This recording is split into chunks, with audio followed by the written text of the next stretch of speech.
이제 말씀을 보도록 하겠습니다. 요한복음 21장 1절부터 9절의 말씀입니다. 요한복음 21장 1절부터 9절의 말씀입니다. 우리 한 절씩 교독하도록 하겠습니다. 그 후에 예수께서 디베랴 호수에서 또 제자들에게 자기를 나타내셨으니 나타내신 일은 이러하니라.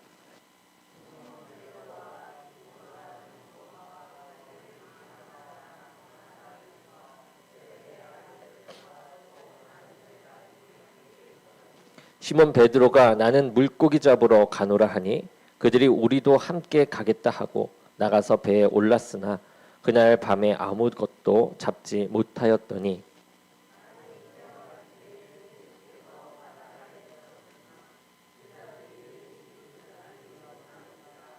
예수께서 이르시되 애들아 너희에게 고기가 있느냐 대답하되 없나이다.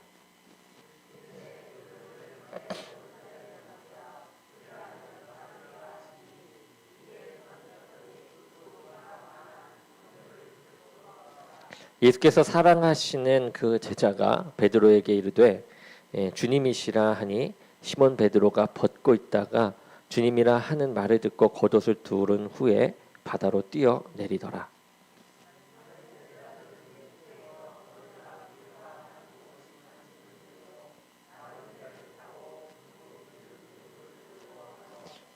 육지에 올라와 보니 숯불이 있는데 그 위에 생선이 놓였고 떡도 있더라. 아멘. 오늘 말씀은 제자들이 이 디베라 바닷가에서 고기를 잡는 그 모습을 배경으로 하고 있습니다. 이 디베라 바닷가는 이 갈릴리 바다의 서쪽에 위치하고 있는데요. 이 디베라라는 도시가 그곳에 위치해 있기 때문에 그 인근 바다를 디베라 바다로 불렀습니다. 그 디베라 바다도 갈릴리 바다의 일부분입니다. 그런데 제자들이 갈릴리 바다에 있는 것은 우연이 아닙니다. 예수님은 당신이 십자가에 돌아가시기 전에도 그리고 부활하신 후에도 부활하신 예수님을 갈릴리에서 만날 것을 말씀하셨습니다.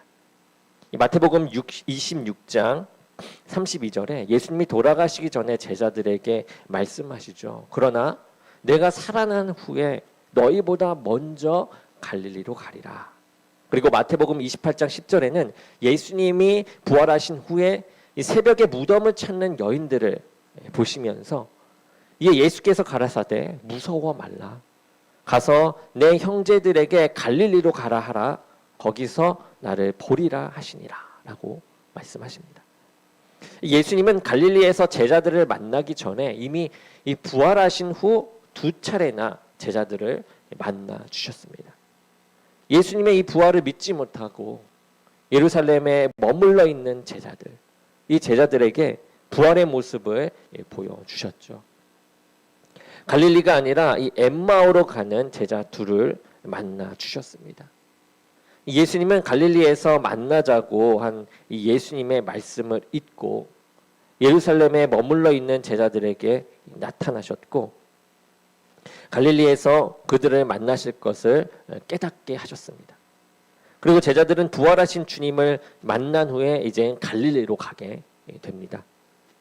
제자들이 갈릴리로 간 이유가 이 예수님을 만날 것을 기대하고 간 것인지 아니면 이제 예수님을 만날 것과는 상관없이 이 과거의 이 어부의 상태로 돌아간 것인지는 이제 알 수 없습니다. 하지만 제자의 이 무리들이 갈릴리로 가서 고기를 잡는 중에 예수님을 다시 만나게 됩니다. 이 제자들은 예수님이 이 부활하시면 왜 갈릴리에서 만나자고 하셨는지를 제대로 알 수 없었습니다. 그런데 예수님은 갈릴리에서의 이 제자들과의 만남이 꼭 필요하였기에 그 만남을 주선하셨습니다.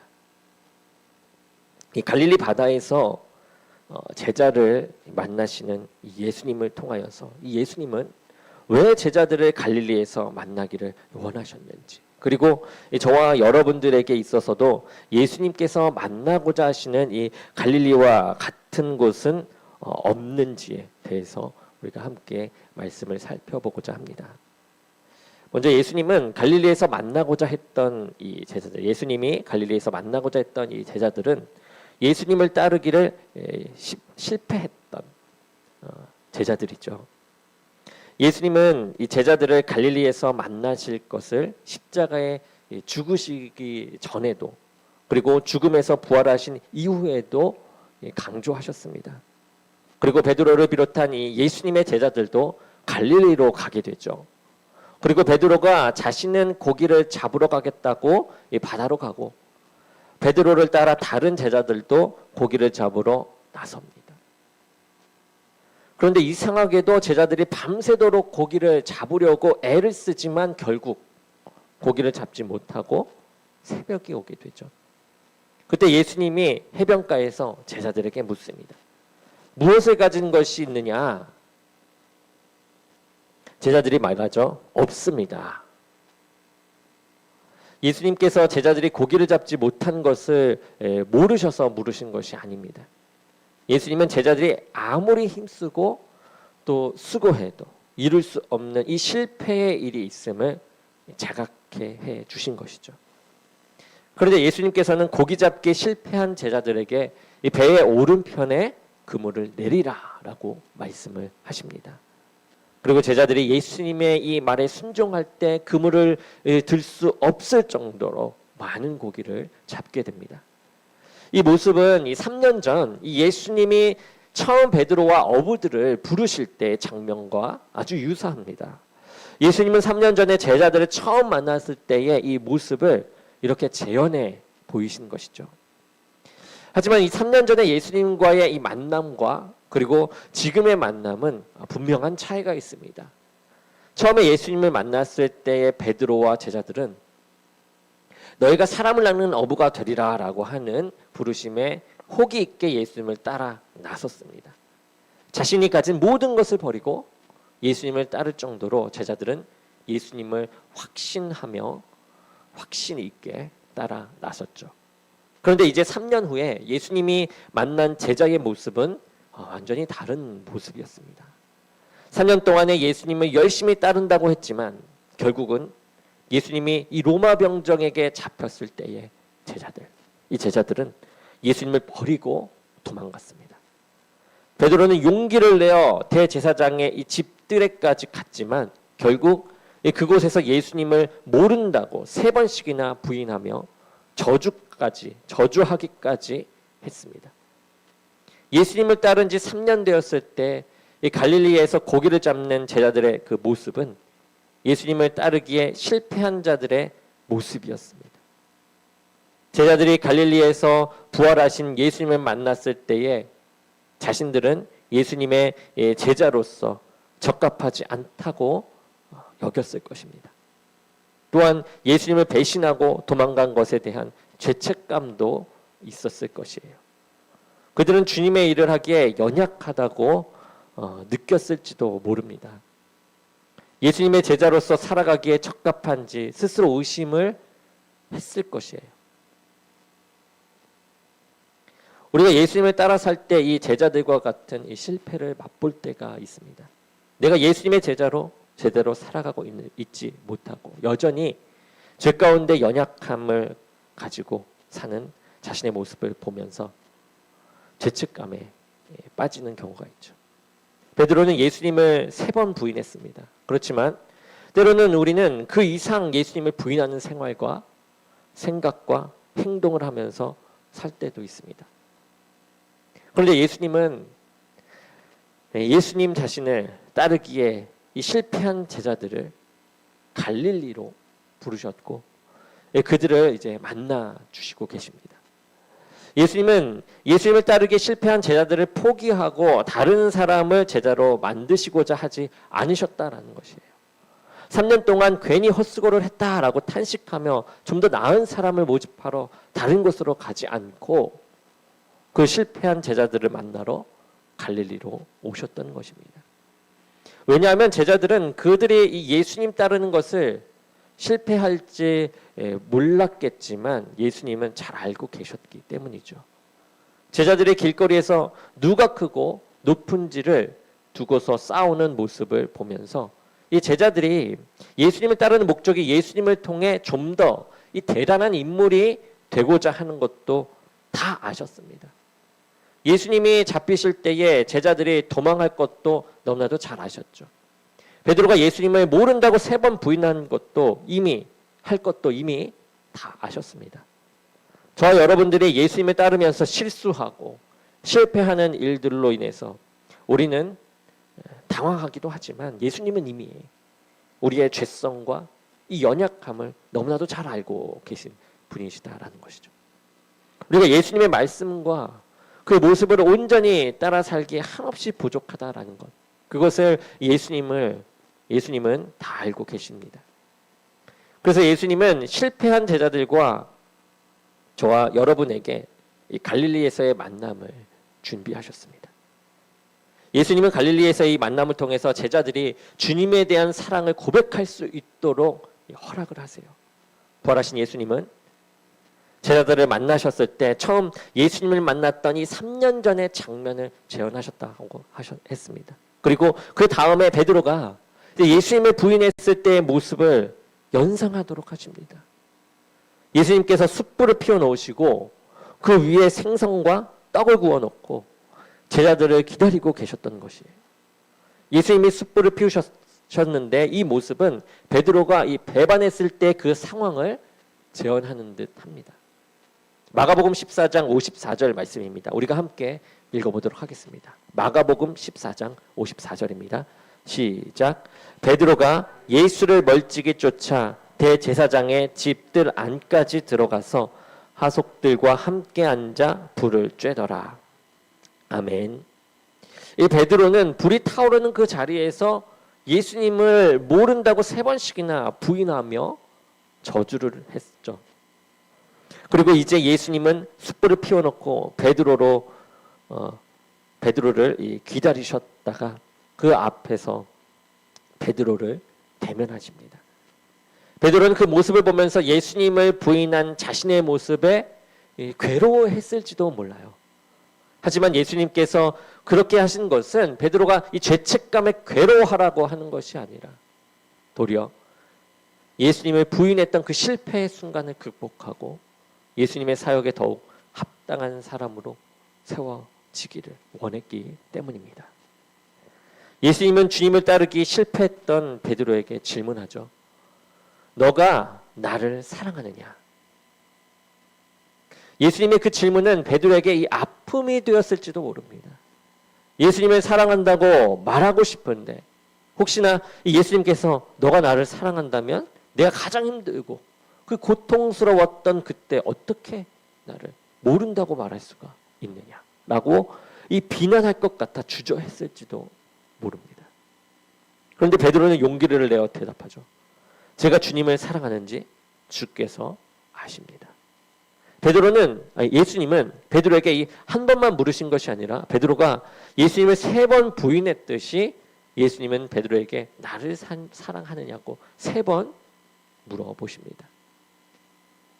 그리고 베드로도 용기를 내어 예수님을 3번 사랑한다라고 고백을 하죠. 예수님은 베드로의 이 죄책감과 억눌렸던 그 마음을 너무나도 잘 아셨습니다. 예수님을 사랑하지만 예수님을 배반한 자신의 행동으로 인해서 도저히 예수님께 사랑한다고 스스로 말할 수 없는 그 형편에서 예수님은 베드로에게 그의 마음속에 있는 예수님에 대한 사랑을 끄집어내어 고백하게 하셨고 베드로의 이 마음을 위로해 주셨고 또 치유해 주셨습니다. 우리가 예수님의 제자로 살아갈 때 늘 점검해야 하는 것이 있죠. 그것은 주님에 대한 사랑입니다. 우리가 예수님께서 맡겨주신 그 일에는 분명히 실수할 수가 있습니다. 실패할 수가 있어요. 그렇지만 실패하지 말아야 할 것은 예수님에 대한 사랑입니다. 요한복음 13장 1절 말씀입니다. 우리 함께 보도록 하겠습니다. 시작. 유월절 전에 예수께서 자기가 세상을 떠나 아버지께로 돌아가실 때가 이른 줄 아시고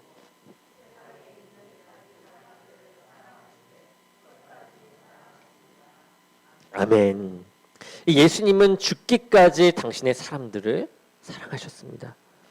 우리가 또한 예수 그리스도를 따르는 사람으로서 때로는 세상에 대한 두려움으로 인해 또한 우리의 무지함과 그 연약함으로 인해서 예수 그리스도를 사랑하지 않는 것 같은 그 실수와 잘못을 할 때가 있습니다. 그럼에도 불구하고 우리가 실패하지 말아야 할 것은 바로 예수님에 대한 이 사랑이라는 것이죠. 예수님은 갈릴리에서 베드로와 제자들을 만나셔서 예수님에 대한 이 사랑을 제자들에게 확인받고자 하셨습니다. 갈릴리는 인간의 실수와 실패 속에서도 예수님께 대한 사랑의 고백이 있는 그러한 곳이었습니다. 우리가 신앙적으로 미숙하다라는 점이 있다고 할지라도 예수님에 대한 사랑의 고백을 가지고 갈릴리에 계신 주님께로 나아가 주님의 위로와 이 치유함을 경험하는 삶을 살아야 할 줄로 믿습니다. 이제 예수님은 베드로가 당신을 사랑한다라는 말씀을 들으시면서 그에게 이제 사명을 주시게 되죠.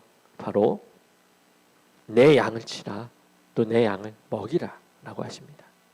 이 갈릴리는 예수님께 받은 사명이 회복되는 곳이었어요. 이 예수님의 양을 치고 먹이라라는 그 사명은 바로 예수님께서 그동안 하셨던 그 일들을 베드로와 제자들에게 맡기시는 것입니다. 예수님은 베드로에게 당신의 양들을 맡기실 때 다른 조건을 제시하지 않으세요. 베드로가 예수님처럼 하나님의 이 말씀을 잘 알고 또한 기적을 행할 만한 능력이 있는지를 따지지 않으신다라는 거죠. 단지 예수님을 사랑하시는지 확인하시고 그의 사역을 맡기셨다라는 거예요. 이것은 예수님이 사역하셨을 때에 사랑으로 하셨던 것과 동일한 것입니다. 요한복음 10장 11절 말씀에 나는 선한 목자라 선한 목자는 양들을 위하여 목숨을 버리거니와 라고 하셨습니다. 목자가 양들을 위해서 죽는 것은 어리석은 일이 아니에요. 그런데 양들을 사랑하게 되면 맹수가 나타났을 때 도망하는 것이 아니라 그 양들을 살리기 위해서 목숨을 내놓고 싸우게 되고 그것이 선한 목자가 되는 것이죠. 부활하신 예수님은 이미 십자가의 죽으심을 통해서 죄인을 죽기까지 사랑하셨음을 확증해 주셨습니다. 그리고 이제 예수님을 사랑하는 제자들이 예수님의 예수님을 사랑하고 사람들을 사랑함으로 그 사역을 감당하기를 기대하고 계신 것이죠. 예수님의 제자의 삶을 살아가기 위해서는 예수님에 대한 이 사랑이 사역의 동기가 되어야 하는 것입니다. 우리가 주님의 일들을 감당할 때 사명감을 가지고 또 책임감을 가지고 헌신해야 하죠. 그런데 예수님께서 주신 이 사명을 감당할 때 그 밑받침에 예수 그리스도에 대한 사랑이 있기를 원하십니다. 우리가 받는 사랑이 아니라 받았으니 이제 내가 해야 되는 그 사랑을 하기를 원하시는 거죠. 요한계시록 2장 4절에서 5절에 보면 예수님께서 에베소 교회를 보시면서 안타까워하셨던 상황이 있습니다. 에베소 교인들이 주님의 이름을 위하여 견디고 게으르지 않고 열심히 이 믿음 생활을 했는데 처음 사랑을 버렸다는 것입니다. 예수님에 대한 이 처음 사랑을 버리고서 첫사랑을 버리고서 예수님의 사역을 감당하려고 하면 얼마나 힘이 들겠습니까? 우리가 어떤 일을 사랑하게 되면 힘든 일들도 기쁨으로 감당하게 되죠. 그를 위해서 희생하는 것이 기쁨이 됩니다. 내가 힘든 일을 하는 것만큼 비례해서 상대방을 사랑하는 정도가 전달된다고 여긴다라는 거죠. 그래서 남녀가 연애를 하면서 뜨거운 사랑을 하게 되면 상대방이 해달라는 것을 위해 시간과 노력, 이 모든 것을 투자하고 또 힘든 일을 해도 힘들지 않고 도리어 이 기쁨이 되는 것을, 기뻐하는 것을 또 볼 수 있습니다. 그런데 상대방에 대한 이 사랑이 식어지게 되면 어떻습니까? 기쁨으로 상대방을 위해서 헌신하기보다는 이제 의무감과 책임감으로 억지로 할 때가 있는 거죠. 사랑 없이 의무감으로 하는 일에 기쁨이 있을 리가 없는 것입니다. 더욱 괴롭기만 합니다. 예수님을 위해 헌신하는 것이 사랑 없이 하게 되면 힘들고 괴로운 일이 될 수밖에 없어요. 저와 여러분들이 예수님을 믿는 성도로서 이 주님의 이름으로 하는 여러 사역들이 있습니다. 여러분들께 맡겨준 사역들, 저에게도 맡겨진 사역들이 다 있죠. 교회에서 맡겨진 사역들 또한 있습니다. 사회에서 맡겨진, 사회에 나가서도 이 기독교인으로서 행해야 할 그런 사명들이 있습니다. 또한 사람들을 전도하는 일들도 해야 하죠. 예수님을 사랑함으로 사역을 하게 되면 이러한 이 일들이 힘들지 않고 기쁨이 되어집니다. 그렇지만 주님에 대한 사랑이 없으면 이 책임감 때문에 억지로 주님께서 맡겨주신 일들을 하면 그것처럼 이 고통스러운 일이 없는 것이죠. 주님은 우리가 주님의 일들을 할 때 주님을 사랑하는 마음으로 기쁘게 감당하기를 원하십니다. 갈릴리는 이 사명을 잃어버리고 고기를 잡고 있던 제자들이 다시 한번 예수님께서 주신 이 사명을 받고 사명이 회복되는 장소였습니다. 그리고 예수님은 제자들에게 사명을 주시며 그들을 세상에 보내시기 전에 떡과 물고기를 구워주시며 먹이시죠. 예수님의 양을 치고 먹이라고 보내시기 전에 먼저 제자들을 먹이시고 힘을 주시며 주님의 사명을 감당하라고 하십니다. 우리가 주의 사역을 감당하러 가기 전에 갈릴리에서의 이 예수님 앞에 나와 주님께서 공급해 주시는 그 떡과 물고기를 먹는 그 과정이 있어야만 합니다. 우리가 주님의 일을 감당할 수 있는 능력도 내 능력이 아니라 주님의 공급해 주시는 그 능력에 기초해야 할 줄로 믿습니다. 예수님은 갈릴리에서 상심하고 좌절한 당신의 제자들에게 줄 그 물고기와 떡을 구우시며 기다리고 계시는 것입니다. 말씀을 정리합니다. 예수님은 제자들을 갈릴리로 부르셨습니다. 그리고 그곳에서 실패한 베드로와 제자들의 이 상심한 마음을 위로하시고 회복시켜 주셨습니다. 그런데 여러분, 사실 그 누구보다도 상처받으시고 아프셨던 분은 바로 예수님이셨을 것입니다. 제자들과 사람들에게 버림을 받았고 죽으시는 그 고통이 그 누구에 비할 수가 있겠습니까? 그런데도 예수님은 제자들의 이 좌절과 아픔을 챙기시고 회복시켜 주셨던 것입니다. 우리가 예수님을 믿고 예수님께서 맡겨주신 그 삶을 살아간다라고 하지만 때로 예수님께서 원하신 삶을 살기에는 너무 어렵고 또 실패의 연속이 되기도 합니다. 그런데 우리의 주님은 우리의 이 연약함과 무지함, 이 죄됨의 모습을 너무나도 잘 알고 계신 분이시죠. 때로 우리가 믿음 생활을 하면서 실패하고 또 실수를 하게 되면 스스로 상심하여서 교회를 멀리하고 주님을 멀리할 때도 있습니다. 그런데 예수님은 우리가 실패하고 좌절되었을 때 당신을 만나러 갈릴리로 오라라고 하십니다. 예수님은 제자들의 이 예수님을 따르기에 실패한 것을 이미 아시고 갈릴리로 그들을 오도록 하셨습니다. 그리고 제자들은 자신들의 이 실패와 좌절을 안고 갈릴리로 와서 예수님을 만나게 됩니다. 예수님께서 갈릴리로 제자를 부르신 것은 그들의 잘못을 책망하기 위함이 아니었죠.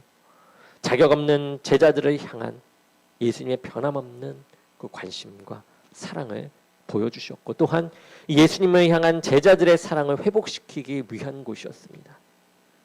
그리고 갈릴리는 사역의 회복이 있는 장소였어요. 비록 제자들이 주의 사역을 감당하기에는 부족하지만 주님을 사랑함으로 사역을 감당하라고 다시 한번 그들을 격려해 주셨던 것입니다.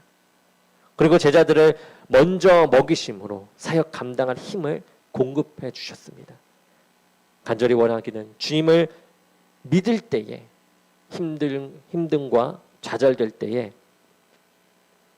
예수님을 멀리하며 세상으로 가는 것이 아니라 이 갈릴리에서 고기와 떡을 구워 놓으시고 안타까운 마음으로 기다리시는 그 주님께로 향할 수 있기를 원합니다. 그리고 주님에 대한 이 사랑과 사명을 우리가 회복하여서 주님 앞에 더욱 귀하게 쓰임받는 성도요 교회가 되기를 주님의 이름으로 간절히 축원합니다.